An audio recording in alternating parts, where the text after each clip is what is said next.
Hi, everyone. This is the review session for the Unit 2 mini test. We're going to be going over the review questions, specifically the first three. This test will be on lectures 9 through 12. So the first thing I wanted to point out is where you can find all of this information. In Moodle, under Unit 2, you've got the little map of the solar system. It's a little bit more relevant to the later lectures. And then here's lectures 9, 10, 11, and 12. And then here's all the information for the mini test. And then here's the review questions. The review questions are for the entire unit, but we're just going to cover the three that are relevant to the questions that'll be on the mini test. So that's just the first three questions. So when you click on this, you can pull up this Word document. I've already zoomed in a little bit. Oh, let me first make sure I'm doing a share screen. Oops. Sorry, folks.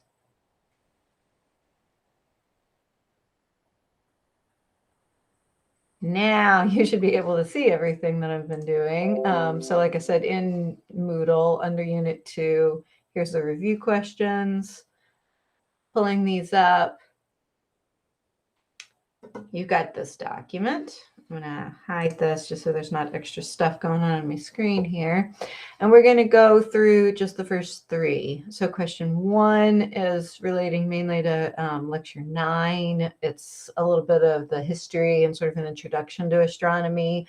2 is specific to Newton and the 3 laws of motion, and then how we translate that into astronomical motion. Question 3 is from lectures 11 and 12, solar system formation stuff.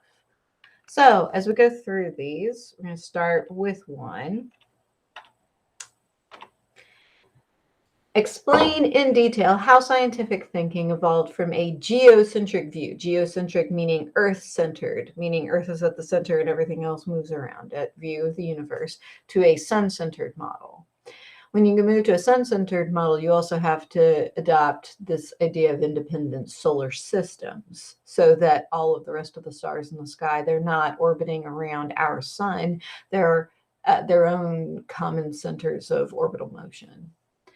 So you should incorporate all of the early astronomers discussed in class that helped to lead us to our current view and explain how they accomplished this goal. So this is going to be including both the early geocentrists and the heliocentrists, which is another way of saying sun-centered. So we're going to start with the geocentrists, which sort of include, at least the way that I've kind of presented this, numerous ancient Greek and Alexandrian sort of early BC sort of thinkers. And then eventually we're going to get into more sort of European Renaissance era astronomers. So we're going to start actually with Ptolemy. So Claudius Ptolemy came up with not the first geocentric model of orbital motion and motions of objects in space, but certainly the most popular and widely used. So the thing that all of these models had in common was it put Earth at the center of the model and all of the planets in our solar system, the sun, the moon, in orbit around Earth. It's a really tempting thought given that all of these objects from our perspective on Earth rise in the east and set in the west with very few exceptions.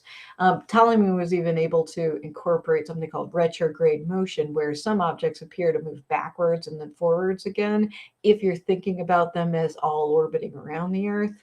So that was kind of particularly problematic. And then he figured out an incorrect but ultimately successful way of incorporating that. So Ptolemy had the most successful, very important to remember, incorrect geocentric model of the universe, because he was able to incorporate retrograde planetary motion using something called epicycles, where the objects didn't move in smooth circles around Earth. Instead, they moved in these paths that had them doing these little jogs off to the side, where this finger would represent Earth, this would represent the object that was moving in sort of a loop-de-loop kind of fashion around Earth. So a little bit almost like a merry-go-round where the horses are going up and down as they're moving in a smooth motion around the center of the axis. These objects are just doing this sort of rounded motion, maybe a little bit less like a merry-go-round, more like the tilt-a-whirl. So Ptolemy had the most successful but ultimately incorrect geocentric model. He was basically almost the last in a whole long line of geocentrists. And then we move on to the heliocentrists, starting with Copernicus,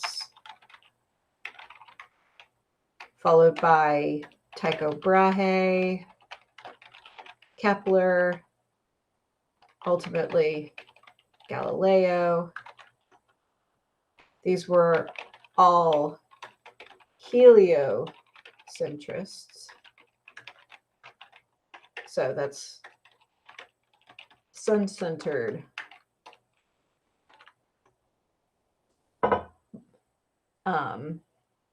People using the sun-centered model of the solar system to variously successful degrees.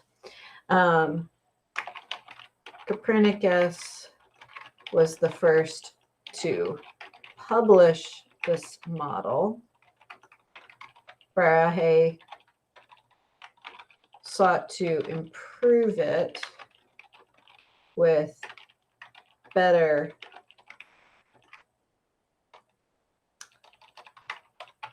we'll just say with accuracy. Kepler fit the model to elliptical rather than circular paths, and Galileo, oops.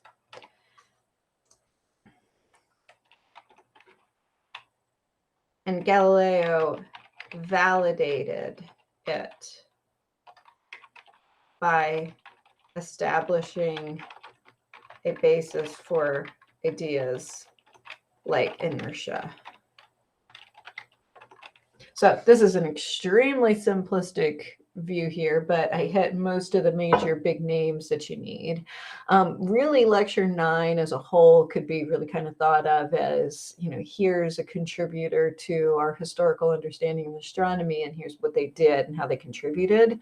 And that's definitely how you want to go through and study this for the exam.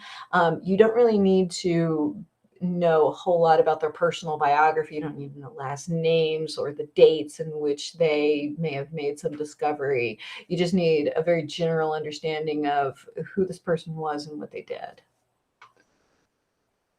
Another thing to kind of take away from lecture 9, and this follows to lecture 10 as well, is when you're dealing with any kind of mathematical formula, take it from this perspective of just understanding conceptually what that formula means and not necessarily being able to use it. So I'm not going to throw a bunch of math on you on the exam. You don't need to be able to take a formula and actually stick a bunch of numbers in there and calculate something.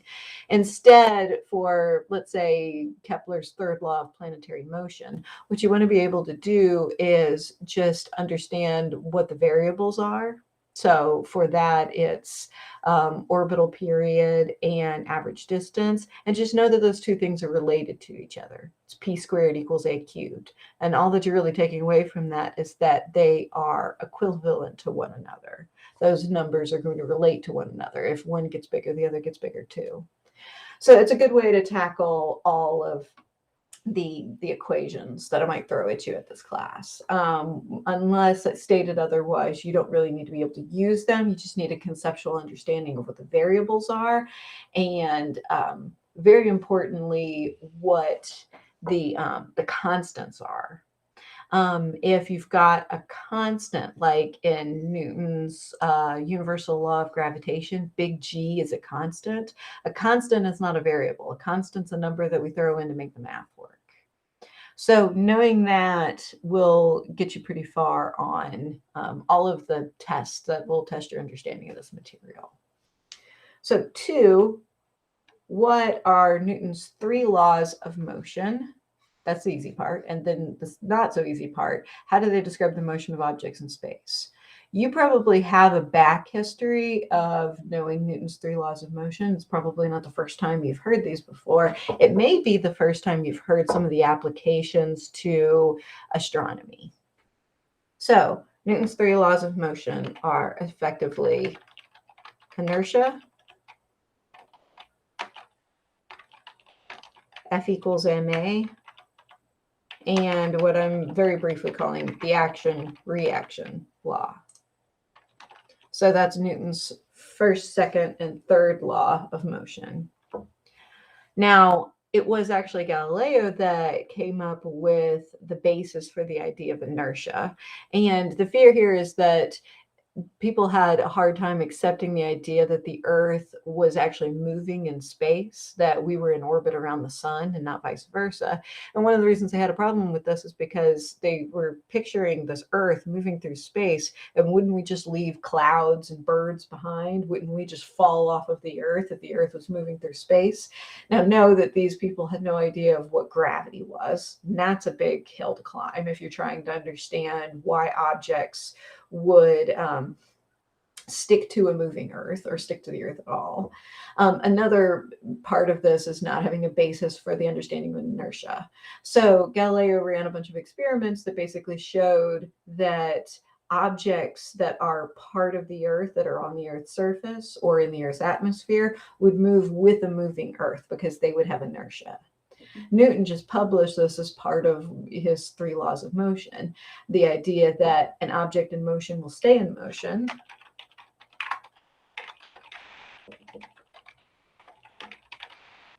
and an object at rest will stay at rest. Now, this is really, really important in astronomy because in space, which is a vacuum, there's no gas in space, the planet Earth is traveling through the vacuum of space. An object in motion really will stay in motion indefinitely unless some other force acts on it. On Earth, there are all of these forces that are a little hard to understand that basically sum up to friction. An airplane moving through the sky will only continue to move through the sky as long as the motor's running. Otherwise, the frictional force between the airplane and the gas in the atmosphere will slow it down. The airplane will eventually crash if you let it run out of gas. And Earth, a planet moving through space, will move indefinitely unless some force acts on it. And it's the basis for our understanding of orbital motion. Orbital motion is dependent on this concept. So in order to have the Earth orbiting around the sun indefinitely, we have to first know that something set Earth in motion. And that's part of the formation of the solar system, was this idea that the solar system collapsed down. It started spinning faster and faster. And what we have as the Earth orbiting around the sun is just the residual effect of that billions of years later, because it's still continuing its path around the sun. So orbital motion is basically just inertia plus gravity. It's an object moving because it's always been moving. And the reason why it has to be moving around the sun is because the sun is massive and exerts a huge gravitational force on the Earth. Or more accurately, they exert a huge gravitational force on each other. So that's really all orbital motion is just gravity plus inertia. In Newton's second law of motion, he establishes the basis of what a force is. F equals force, m equals mass, a equals acceleration. Force is just mass times acceleration. So what we think of as weight is actually the mass of an object times the acceleration due to gravity on Earth. So he establishes what a force is and establishes the foundation of what gravity is. The other thing that happens as part of Newton's second law of motion that's at least sort of like broadly applicable here is the universal law of gravitation, which describes the gravitational force between any two objects as the result of the mass of the two objects and the distance between them. So the variables in determining the force of gravity between any two objects is mass and distance, and not the big G that's part of that equation. So if you're looking back at your notes on the universal law of gravitation, it's the force of gravity, m1 times m2. The big G is a constant, and for our purposes, a constant conceptually just means it's a number you can ignore because it's a number that doesn't change, just a number that we throw in to make the math work, and that's divided by distance. So whenever you increase the mass of either object, you increase the force of gravity between them. When you increase the distance, you separate those objects more. That means there's less of a force of gravity between them. So gravity and distance have an inversely proportional relationship. Gravity and mass have a proportional relationship, meaning you increase one, you increase the other. The last of Newton's three laws of motion, what I'm calling action and reaction, is more, generally summed up as, which you probably heard, every action has an equal but opposite reaction. And so this relates to surface gravity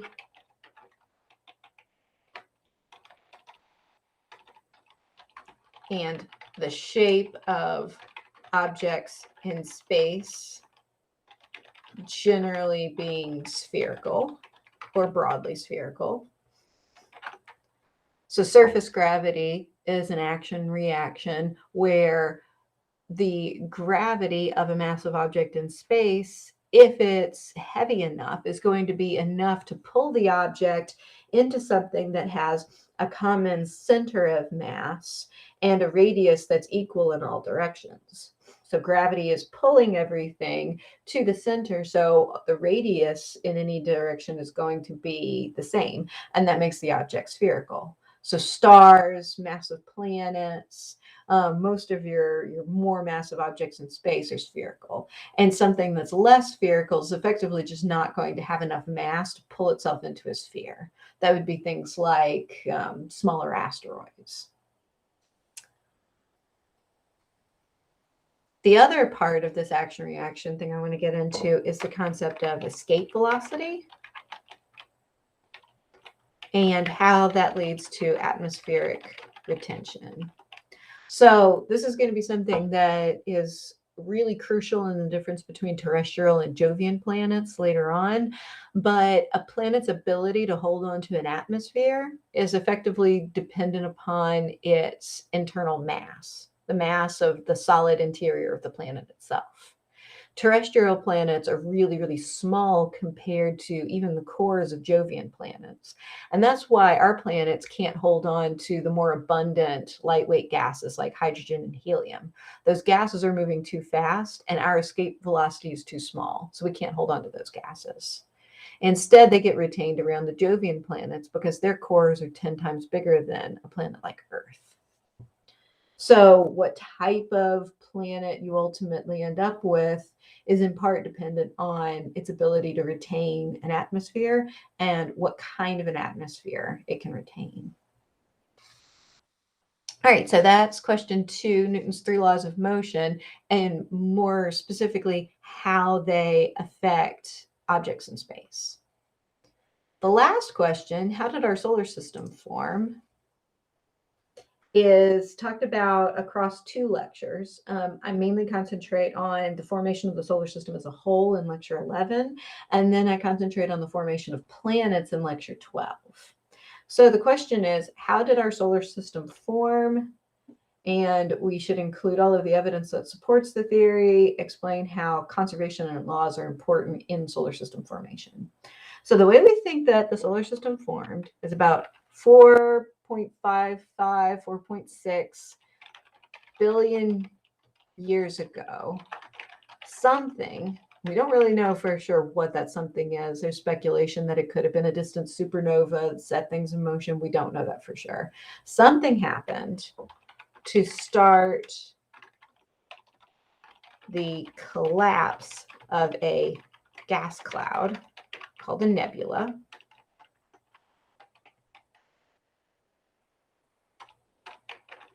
And as that nebula collapsed inwards, temperatures increased to the point where the gas could form a star, and collisions between particles enabled the formation of planets.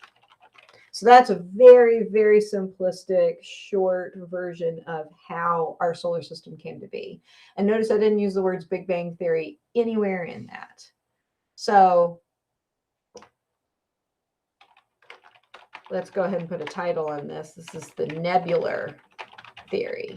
The Big Bang Theory is the term we use to describe the formation of the universe, which is actually almost the opposite of the nebular theory. So the nebular theory is about how a small gas cloud collapsed down to form a star and planets around that star. The Big Bang Theory explains this outwards expansion of the universe that started from a single point source to eventually form many, many stars and many, many planets. So the evidence that supports this theory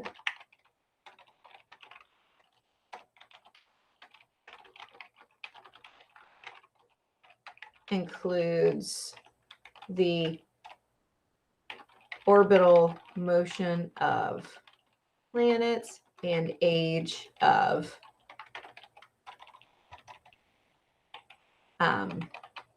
planetary accretion material, i.e. primitive meteorites. The last part of this, explain how the conservation laws are important in solar system formation, includes both, I'll include this in the paragraph. We have to discuss both the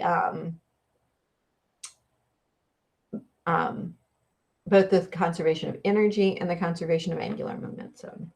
So the conservation of energy describes how gravitational potential energy would have been converted to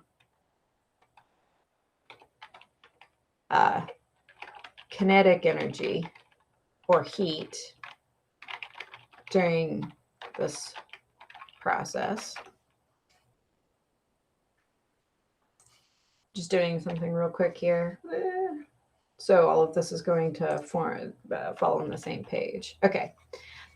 So conservation of energy describes how gravitational potential energy would have been converted to kinetic energy, which is the same thing in this context as heat during this process. So as the solar system collapses downwards, that gravitational potential energy has to go somewhere. It's getting converted into heat in the densest, hottest center of the nebula, and that's where our star is eventually going to form.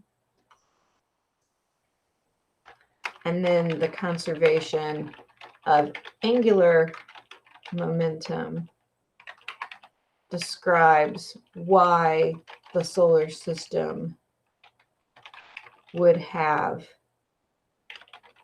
begun to spin faster as it collapses inwards. So the conservation of angular momentum is a formula that basically says that momentum can either be created or destroyed. So if this momentum is going to change, it's because one of the variables change. So angular momentum is dependent on mass, which isn't going to change in this scenario, radius, and velocity. So if mass isn't changing and radius decreases, then something else has to increase to balance that out, and that increases in the velocity. So effectively, as the solar system collapses inwards, it's going to spin faster and faster and faster as it continues to collapse inwards. The faster spin enables collisions between particles that both build planets and create the disk shape of the inner solar system. So that's both of the conservation laws, conservation of energy, conservation of angular momentum, that are both really crucial in understanding how our solar system came to be and describing how certain aspects of our solar system came to be, like having all of these objects orbit in the same direction around the sun, how all of these inner solar system planets all orbit roughly in the same plane. That's all part of the conservation of angular momentum. Most of the star formation comes in with the conservation of energy, the conservation, the great gravitational potential energy. All of that energy has to go somewhere. It can't be destroyed. So it then gets converted into heat. The heat will eventually form a single star at the center of our solar system. One last thing that I want to point out, I'm going to put like a whole bunch of asterisks next to it. This is really important. It goes on both of my exams for this unit, both the Unit 2 mini test and the Unit 2 overall exam, is a question about how many stars are in our solar system. So I'm going to put it in big capital letters. There is only one star in our solar system, and that star is the sun.